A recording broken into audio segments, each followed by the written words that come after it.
जय श्री श्याम दोस्तों, जय श्री श्याम। आज हम वापस उस पर बात करते हैं, क्योंकि हमारा पश्चिमी रेतीला प्रदेश कंप्लीट हो चुका है। और उसके बाद में हमने हमने पश्चिमी रेतीले प्रदेश के बाद में हमने अरावली पढ़ा, जो हमारा अरावली टॉपिक कंप्लीट हो गया है। उसके बाद में तीसरा भौतिक प्रदेश आता है। और तीसरा भौतिक प्रदेश कौन सा आता है? वो तीसरा भौतिक प्रदेश है दोस्तों, तीसरा भौतिक प्रदेश है पूर्वी मैदानी प्रदेश।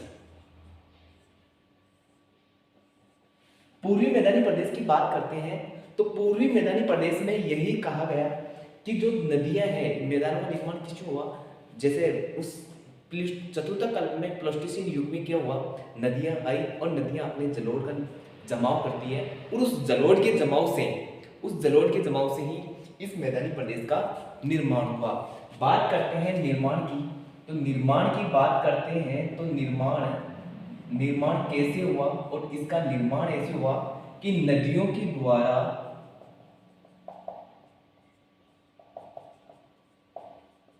लाए गए जलोढ़ के जमाव से मैदानी प्रदेश का क्या हुआ? निर्माण हुआ। देखो, ये नदियां अभी भी बह रही है, पहले भी बह रही है, तो नदियां बहने का मतलब अभी भी इसका जमाव प्रक्रिया स्टार्ट है। तो बात करते हैं नदियों के निर्माण की समय की बात करते हैं, तो निर्माण की बात करते हैं दोस्तों। निर्माण हुआ चतुर्थ कल्प के प्लीस्टोसीन युग में। प्लीस्टोसीन युग में क्या हुआ? इसका निर्माण हुआ। पूर्वी मैदानी प्रदेश का निर्माण नदियों के द्वारा जलोढ़ के जमाव से मैदानी प्रदेश का क्या हुआ? निर्माण हुआ। और निर्माण होने के बाद में चतुर्थ कल्प के प्लास्टिसिन युग में क्या हुआ? इसका निर्माण हुआ। अगर बात करते हैं दोस्तों, नदियों के द्वारा जलोढ़ से इसका निर्माण हुआ है, तो हम कह सकते हैं कि यहाँ उपजाऊ मृदा का यहाँ पे विकास हुआ। और उपजाऊ मृदा का विकास हुआ तो मैं बात करता हूँ इसकी पूर्वी मैदानी प्रदेश राजस्थान के कितने प्रतिशत भूभाग पे है? तो पूर्वी मैदानी प्रदेश की बात करते हैं हम, तो दोस्तों पूर्वी मैदानी प्रदेश राजस्थान के 23.3% भूभाग पर है। पूर्वी मैदानी प्रदेश राजस्थान के 23.3% भूभाग पर है और 23.3% भूभाग पे है। तो दोस्तों यहाँ पे जनसंख्या भी निवास करती है। और जनसंख्या की बात करते हैं हम, 23.3% भूभाग पे है, तो 23.3%। तो दोस्तों यहाँ पे राजस्थान की जनसंख्या, इस पूर्वी मैदानी प्रदेश में राजस्थान की जनसंख्या कितनी निवास करती है? वो 39% जनसंख्या निवास करती है।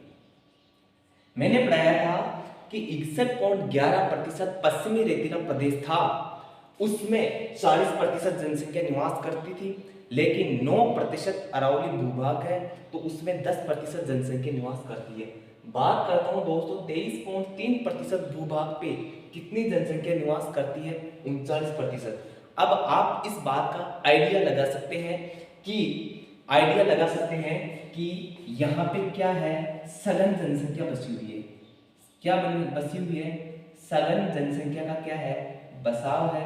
और सघन जनसंख्या का बसाव है, तो आप कह सकते हैं कि यहाँ पे आप ये भी कह सकते हैं यहाँ पे सघन जनसंख्या का बसाव है, क्योंकि और सघन जनसंख्या जहाँ पे बसाव होती है तो वहां पे कौन सी कृषि होती है?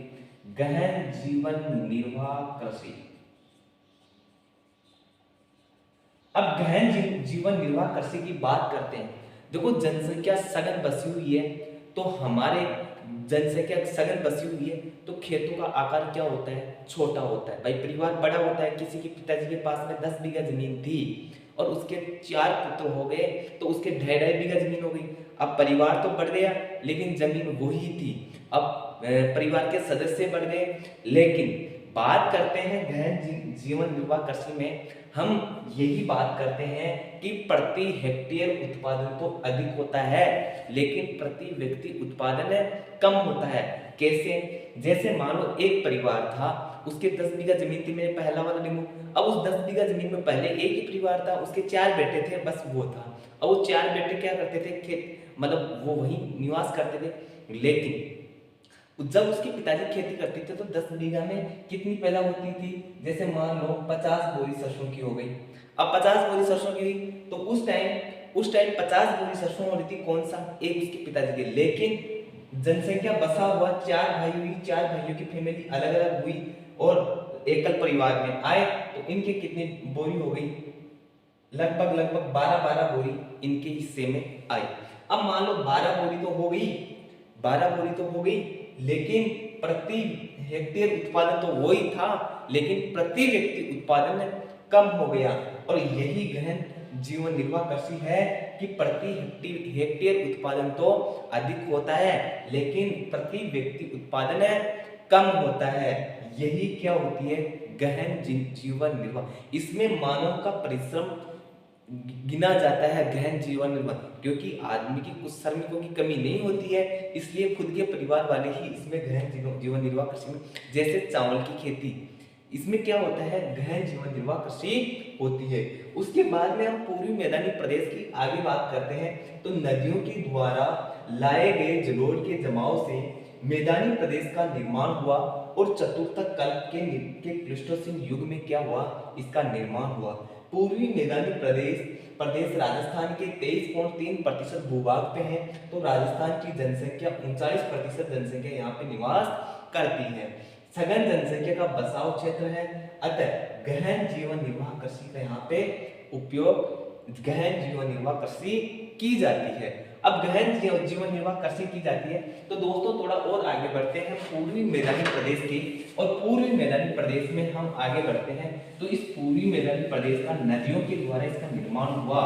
तो कौन कौन सी नदियां हैं जिसके कारण इसका निर्माण हुआ, तो नदियों का जो निर्माण हुआ तो दोस्तों पूर्वी मैदानी प्रदेश का निर्माण हुआ वो 3 नदियों की हुआ निर्माण।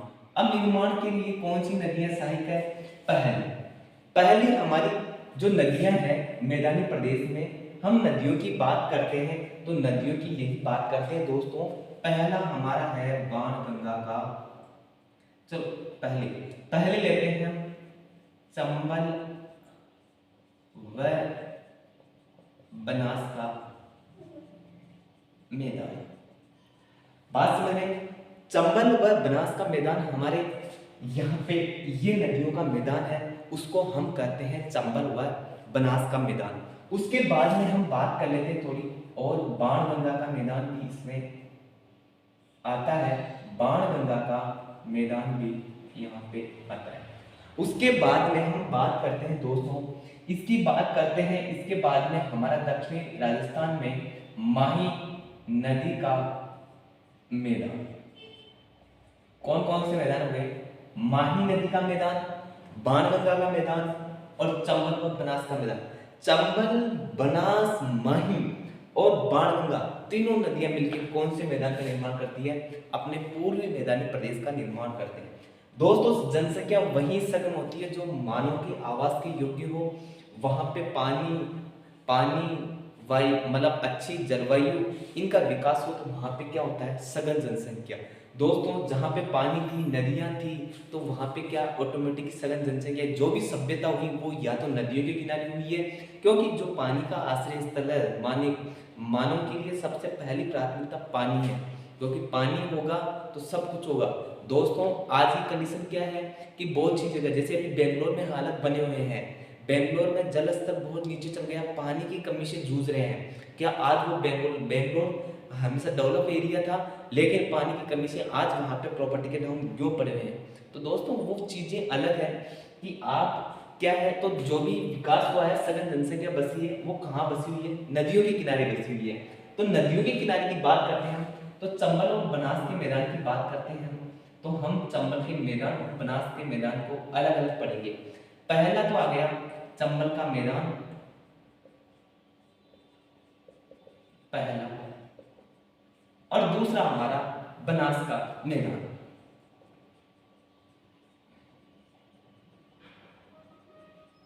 और इस बनास के मैदान को हम दो भागों में बांटते हैं, और दो भाग कौन कौन सा है।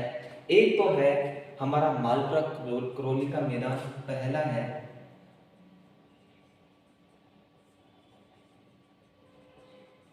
मालपुरा करौली का मैदान, और एक आता है मेवाड़ का मैदान। मेवाड़ का भूभाग और मालपुरा करौली का मैदान। दोस्तों मालपुरा करौली हमारे बनास के उत्तरी भाग में है, तो हमारा ये वाला भाग है मेवाड़ का, वो दक्षिणी भूभाग में। इसकी अपन विस्तार पूर्वक जानकारी प्राप्त करेंगे।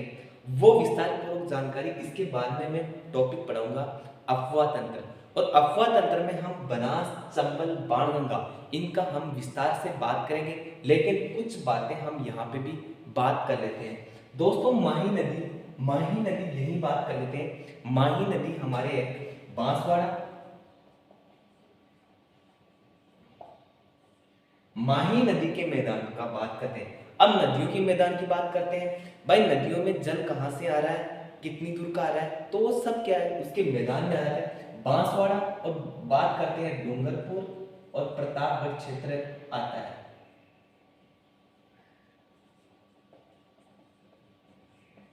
डूंगरपुर व प्रतापगढ़ क्षेत्र आता है माही नदी के मैदान में। दोस्तों इस माही नदी को आदिवासियों की गंगा कहते हैं क्यों? क्योंकि ये नदी हमारे दक्षिणी भारत में बहुत सहायक है, और इसे दक्षिणी भारत की, दक्षिणी राजस्थान की क्या कहते हैं, गंगा कहते हैं, आदिवासियों की गंगा कहते हैं, वागड़ की गंगा कहते हैं। तो दोस्तों अलग अलग बात। दोस्तों इस बाण गंगा की बात करते हैं, तो ये बाण गंगा है ना, बेराट की पहाड़ी से निकलती है, और बेराट की पहाड़ी है कोटपुतली बहरोड, और कोटपुतली बहरोड से ये नदी आती है कहाँ पे, हमारी जयपुर ग्रामीण। और जयपुर ग्रामीण से बात करते हैं, तो जयपुर ग्रामीण के बाद में चली जाती है अलवर, और अलवर के बाद में जाती है ये दौसा, और दौसा के बाद में ये भरतपुर जिले में बहती हुई, भरतपुर जिले में बहती हुई, कहाँ, भरतपुर में बहती हुई यूपी में यमुना से मिल जाती है। लेकिन अभी वर्तमान में नहीं मिलती है, विभिन्न वितरिकाओं के रूप में मिलती है। लेकिन इसीलिए इसको बाणगंगा को क्या कहते हैं, रुंडित नदी कहते हैं। रुंडित नदी, और रुंडित नदी इसलिए इसका रुंडित नदी भी नाम है। दोस्तों एक किंवदंती के अनुसार इसको अर्जुन की गंगा भी कहते हैं। जब मैं बाणगंगा नदी पढ़ाऊंगा तब आपको ये चीज मैं बता दूंगा। लेकिन चंबल नदी की बात करते हैं, तो चंबल नदी का उद्गम आपको पता है एमपी से होता है, लेकिन राजस्थान में इसका बहाव चित्तौड़गढ़,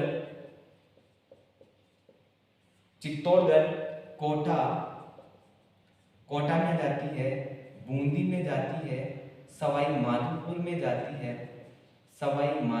जाती है, उसके बाद में करौली और धौलपुर, और यूपी के मुरारगंज में ये यूपी में यमुना से मिल जाती है। किससे मिल जाती है, यमुना से मिल जाती है। हमने कहा चंबल नदी का उद्गम तो एमपी से होता है, लेकिन ये राजस्थान में कहाँ, राजस्थान में अपने राउत भाटा चित्तौड़गढ़ से ये प्रवेश करती हुई राउत भाटा में पर बहती हुई, चित्तौड़गढ़ में बहती हुई कोटा में जाती है, उसके बाद में बूंदी में जाती है, और बूंदी से सवाई माधोपुर, करौली, धौलपुर और यूपी के मुरारगंज में बहती है। दोस्तों मालपुरा करौली का मैदान ये उत्तरी बनास का उत्तरी भूभाग है, और इस बनास के उत्तरी भूभाग में, ये बनास का क्या है, उत्तरी भूभाग है, और इस बनास के यहाँ लिख देता हूँ मैं, ये उत्तरी भूभाग है। और उत्तरी भाग में कौन कौन से आते हैं, जैसे केकड़ी हो गया, ब्यावर हो गया, अजमेर हो गया, अजमेर हो गया, उसके बाद में हम टोंक हो गए, टोंक हो गया, उसके बाद में दौसा हो गया, दूदू हो गया। ये क्षेत्र इसके उत्तरी भूभाग मालवा करौली के भूभाग में आते हैं। लेकिन मेवाड़ की बात करते हैं तो मेवाड़ के कौन कौन से भूभाग आते हैं, इसमें हम बात करते हैं दोस्तों, सलूम्बर आ गया, उदयपुर आ गया, भीलवाड़ा आ गया, और भीलवाड़ा आ गया तो शाहपुरा आ गया, और शाहपुरा आया तो हम चित्तौड़ की भी बात है कर लेते हैं, चित्तौड़गढ़ की भी बात कर लेते हैं। दोस्तों पूर्वी मैदानी प्रदेश में हमारे को यही है कि ये यहाँ पे यही बात याद रखनी है कि कितने प्रतिशत भूभाग पे फैला हुआ है, 23.3% भूभाग पे फैला हुआ है। कितनी जनसंख्या निवास करती है वो आपको मैंने 39% बातें। हमने कहा कि यहाँ पे कौन सी कृषि होती है, गहन कृषि होती है। क्यों होती है, यहाँ पे सघन जनसंख्या का बसाव क्षेत्र होता है। दूसरी बात हमने कहा चंबल और बनास, हमारे को यहाँ पे यही याद रखना है कि चंबल नदी का कहाँ पे, चंबल नदी का मैदान चित्तौड़गढ़, कोटा, बूंदी, सवाई माधोपुर, करौली, धौलपुर जिलों में फैला हुआ है। यूपी में ये मुरादगंज के पास में यमुना में मिल जाती है। उसके बाद में हमने कहा बनास का मैदान, एक मालवा करौली का मैदान है जिसमें हमारा कौन कौन सा क्षेत्र आता है, केकड़ी आ जाता है, केकड़ी आ जाता है, ब्यावर आ जाता है, अजमेर आ जाता है, टोंक आ जाता है, दौसा आ जाता है, दूदू आ जाता है, बहुत से क्षेत्र है, जयपुर आ जाता है। ये क्षेत्र हमारे जयपुर ग्रामीण सब उत्तरी भाग में है। लेकिन मेवाड़ का मैदान है वो दक्षिणी भूभाग में आता है, वो सलूम्बर, उदयपुर, भीलवाड़ा, शाहपुरा और चित्तौड़गढ़ वाले क्षेत्र। बाणगंगा की बात करते हैं तो हमारे जयपुर पहले जयपुर ग्रामीण में जयपुर में आती थी, लेकिन अब न्यू जिला बन गया है। और उसका बात करते हैं, न्यू जिले में बनने के बाद में हम बात करते हैं कि ये दोस्तों जो जिला है ये कहाँ से बहती है, कोटपुतली, बहरोड, जयपुर ग्रामीण, अलवर, दौसा, भरतपुर बहती हुई यूपी के यमुना में ये क्या होती है, मिल जाती है। उसके बाद में हमने कहा माही नदी का मैदान, और माही नदी के मैदान की बात करते हैं तो माही नदी के मैदान का बात करते हैं तो कौन कौन से है, बांसवाड़ा, डूंगरपुर और प्रतापगढ़ वाले क्षेत्र में को हम क्या कहते हैं, माही नदी का भूभाग कहते हैं। इसके बाद में हम दोस्तों पूर्वी मैदानी प्रदेश, इसकी पूरी विस्तार की, क्योंकि अपने आगे चल के अफवाह तंत्र वाला टॉपिक है, वहां पे हम इन नदियों को क्या करेंगे, विस्तार पूर्वक पढ़ेंगे। पूर्वी मैदानी प्रदेश में यहाँ केवल यही याद रखना है 23.3% भूभाग पे इसका विस्तार है। और यहाँ पे राजस्थान के लेकिन 39% यहाँ पे जनसंख्या निवास करती है। सबसे सघन बसा हुआ क्षेत्र है।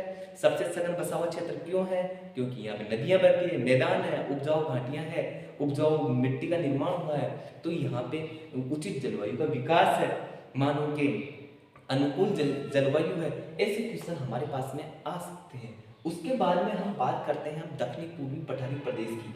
हम आज तीसरा टॉपिक हमारा कौन सा हो गया, पूर्वी मैदानी प्रदेश हमारा कंप्लीट हो चुका है। और पूर्वी मैदानी प्रदेश के बाद में हम बात करते हैं कौन से, दक्षिणी पूर्वी पठारी प्रदेश। और दक्षिणी पूर्वी पठारी प्रदेश में हम कौन कौन से जिलों की बात करते हैं वो भी हमारा बात कर लेते हैं। दक्षिणी पूर्वी पठारी प्रदेश, अब दक्षिणी पूर्वी पठारी प्रदेश, इसमें जो जिला आता है वो हाड़ौती प्रदेश आते हैं। अब कोटा, बूंदी, बारा, झालावाड़, बारा और कोटा, बूंदी, इनको हम क्या कहते हैं, हाड़ौती प्रदेश कहते हैं। इसमें हमारे को यही समझना है कि इसका जो ये भूभाग है इसको, ये हमारा जो राजस्थान में हमारा जो मालवा का पठार उसका ही भूभाग है हाड़ौती का पठार। और हाड़ौती का पठार कहाँ है, दक्षिण पूर्वी राजस्थान में। और हाड़ौती का पठार किसको बोलते हैं, कोटा, बूंदी, झालावाड़ और बारा में फैला हुआ है। उसके बाद में हम बात करते हैं दक्षिण पूर्वी पठारी प्रदेश की, तो लगभग ये 60% भूभाग पे फैला हुआ है। 60%। ये राजस्थान के कितने प्रतिशत भूभाग पे फैला हुआ है, राजस्थान के कितने प्रतिशत भूभाग पे फैला हुआ है, लगभग 60%। यहाँ पे जनसंख्या की बात करते हैं हम, तो जनसंख्या की बात करते हैं तो जनसंख्या कितनी है, यहाँ पे लगभग 11% जनसंख्या निवास करती है। जनसंख्या कितनी निवास करती है, 11%, लगभग 60% यहाँ पे जनसंख्या निवास करती है। हमारे को एक यहाँ पे कुछ टॉपिक है वो हमारे को करें। दोस्तों यहाँ पे एक पठार है और उस पठार का नाम है पहला ऊपर माल का पठार। ऊपर माल के पठार की बात करते हैं तो ये कहां से कहां तक है दोस्तों? दो पठार है, एक भूमट का पठार और एक है ऊपर माल का पठार। दोस्तों मैं यही कहता हूं ये एक ऊपर माल का पठार है। यहाँ पे एक सबसे बढ़िया बात है कि ये बिजोलिया भीलवाड़ा से बिजोलिया भीलवाड़ा से बिजोलिया भीलवाड़ा से कहां तक? भैंसवाड़गढ़ चित्तौड़गढ़ तक फैला हुआ है।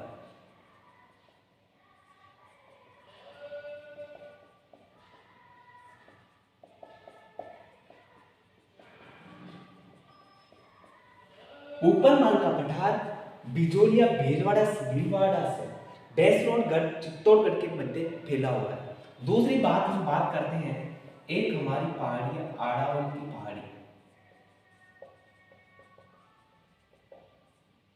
ये आड़ावल की पहाड़ी है ना दोस्तों, यहाँ पे बूंदी में है और इसकी सबसे ऊंची चोटी है ना, सबसे ऊंची चोटी है शिखर सतुर और इसकी ऊंचाई है 353 मीटर। आड़ावल की पहाड़ियां कहाँ पे है? शिखर सतुर में है। उसके बाद में हमने एक पहाड़ी और पढ़ते हैं और एक पहाड़ी पढ़ते हैं कौन सी? मुकुंदरा की पहाड़ियां। और मुकुंदरा की पहाड़ियां कहाँ पे है? मुकुंदरा की पहाड़ियां मुकुंदरा की पहाड़ियां हैं दोस्तों कोटा व झालावाड़ में। मुकुंदरा की पहाड़ियां कहाँ पे है? कोटा व झालावाड़ में।